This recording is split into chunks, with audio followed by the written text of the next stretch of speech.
Magandang umaga, kumusta po? Narito po ulit ang update natin para sa lagay ng ating panahon.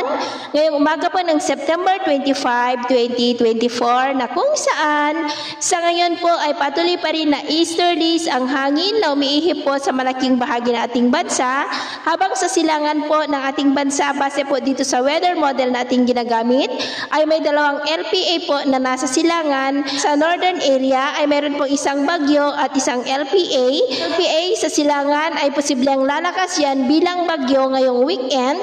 Maging yung LPA rin na nasa bandang taas ay kikilos yan pababa at papasok sa ating area of responsibility na consistent ang nakikita dito sa forecast na lalakas yan bilang bagyo this weekend at tatawagin yan sa local name na bagyong Julian na malaking banta po sa Taiwan at mai-enhance po nito ang amihan at tutungo na po tayo sa amihan season sa susunod po na buwan.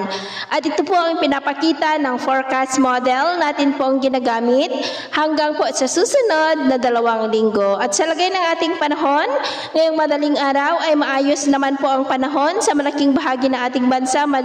Pero dahil po sa easterlies ay may mga isolated rain sa ilang bahagi po ng Quezon, Camarines Norte, Catanduanes, Sorsogon, Palawan, Marinduque, Romblon, Sorsogon, Masbate, ilang bahagi po ng Panay Island, Negros, Southern Cebu, Bohol, Southern Leyte, Samar, Sulu Archipelago, Zamboanga, Lanao Provinces, Dinagat Island, at ilang bahagi po ng Davao at Sarangani. At mamaya po ay sisikat pa rin ang araw.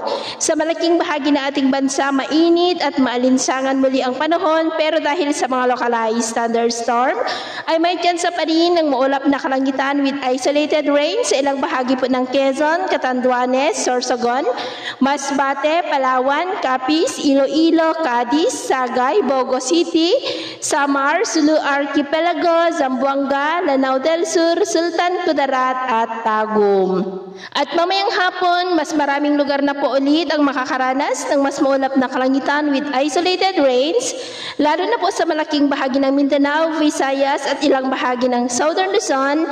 Kaya kung lalabas po tayo sa ating mga tahanan, ay ugaliin lamang po natin lagi ang magdala ng kahit anong panangga natin sa init ng araw at proteksyon na rin po sa mga biglaang buhos ng ulan. At sa atin naman pong mga baybayin, wala naman po tayong nakataas na anumang gale warning signals, pero iba yung pag-ingat lamang po kung papalaot tayo para po mas makaiwas sa mga sakunang pangkaragatan. So yun po ng latest update natin sa araw na ito.